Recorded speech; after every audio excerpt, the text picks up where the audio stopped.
So let's talk putting. We're going to talk about this club right here.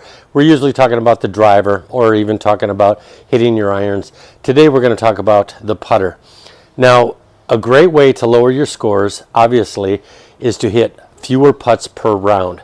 But how many times have you had this happen to you where you hit a beautiful drive, then you hit a great shot onto the green, you got about a 12 to 15 footer for birdie, and you end up three putting. You go from a birdie opportunity to suddenly scoring a bogey. There's nothing more frustrating. You walk off the green just mad at yourself. What did I do? Well, what causes that? What causes that is really, a lot of people think it's poor lag putting, but what causes the poor lag putting really is the fear of that comeback putt. You hit that first putt and you go too far past the putt, maybe 3 feet or so, and you fear that comeback putt. Well, what that does to you in your lag putt is it causes you to have some hesitation. It causes you to either hit it too softly and come up way too short, or it causes you to hit the ball past the hole or offline or whatever. So I'm going to give you a few tips on how you can get better at lag putting by having more confidence in that second putt that you're going to be facing. So what I've done is I got this mat. I bought it on Amazon. It's their top seller. I absolutely love this thing, and I'll leave a link down in the description below if you want to go out and get one of these for yourself. I do recommend it. I recommend you spend some time working on those shorter putts, and I'm going to show you the best way to work on those shorter putts right here. So what I do is I work on anywhere from 2 feet all the way out. This mat is about 9 feet long. And so if you look at some of the pros out there, let's look specifically at Lydia Ko. Look at her putting stroke. Lydia Ko doesn't have a real long backswing, and she has very little follow through. I discovered a few years back at looking at Arnold Palmer and the way he putted.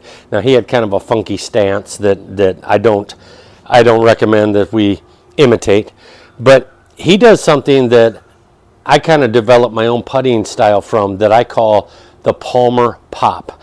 And what that is exactly is he doesn't take it back real far, and he just kind of pops into the ball, and you'll see he has very little follow through.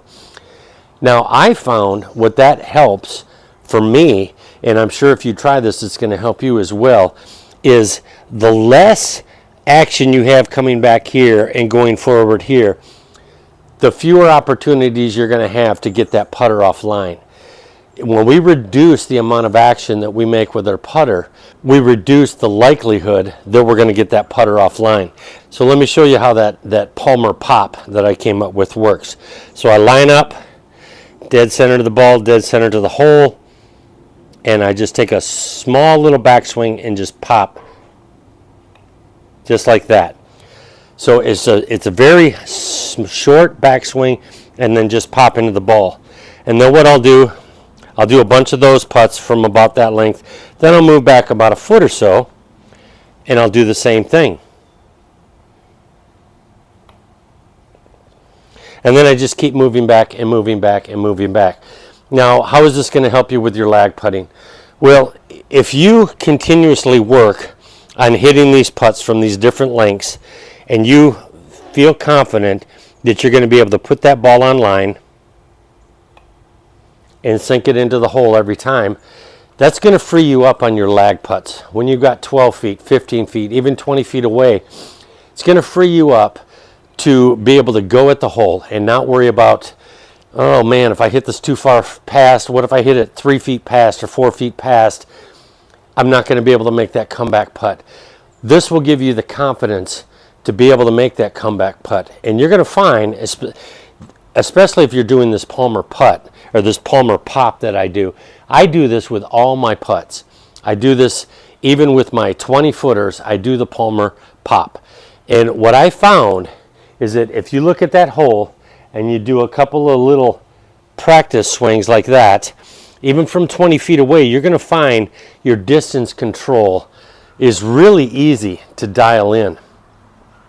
And because you're freed up, because you know if I come up a little short, if I go a little bit past it, I know that I've been working really hard on my 2-footers, 3-footers, 4-footers, 5-footers.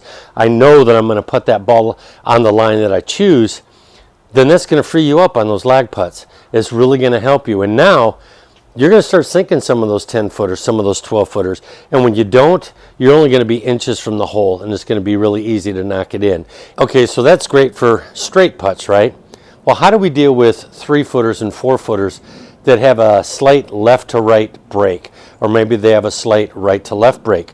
Well, I'm going to show you how I work on those here out in my pool area. Now, my pool area, the deck out here, everything slants away from the pool. That's so the water will drain, okay?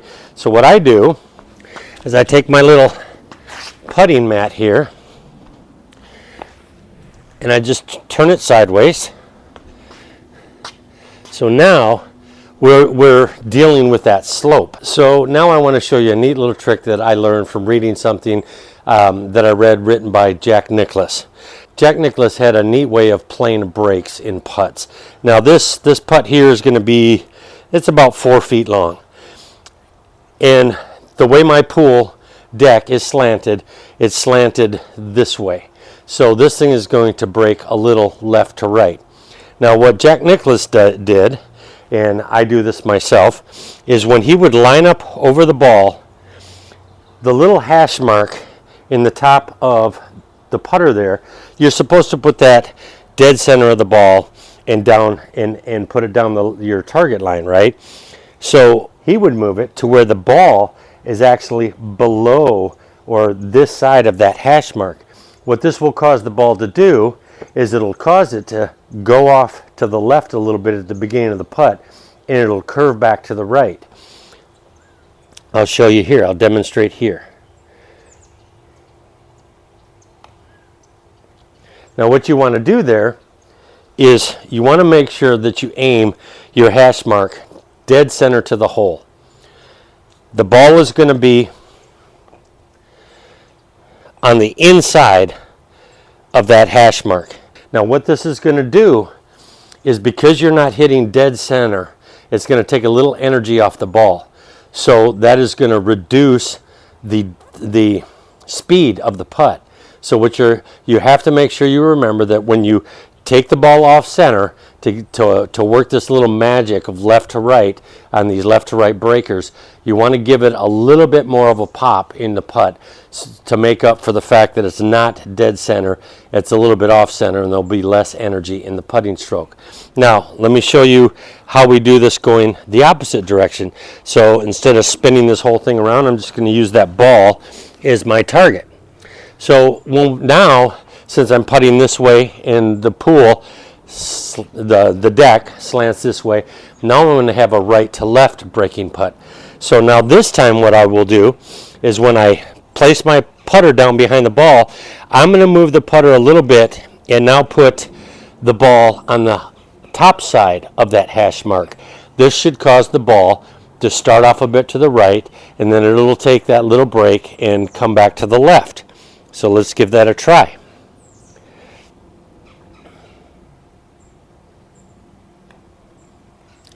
As you can see, it started just a little bit out to the right, and it came back to the left because of the slope. The further you want that ball to start to the right, the further outside of that hash mark is where you want to put that. You want to place the putter behind the ball. If you want a big sweeping left to right, the further the break, the more break you're reading into it, the more you will bring it to the inside of that hash mark. Okay, so go out and practice that on the practice putting green before you start your round, so you can get your speed adjustments down, because you will have to adjust, like I said, how hard you pop that. So I hope these tips will help you reduce your number of putts per round. If you're getting value out of the videos that I'm putting out, please hit the like button and subscribe so you can see all my videos when they come out. Thanks so much for watching. I appreciate each and every one of you and each and every one of your views.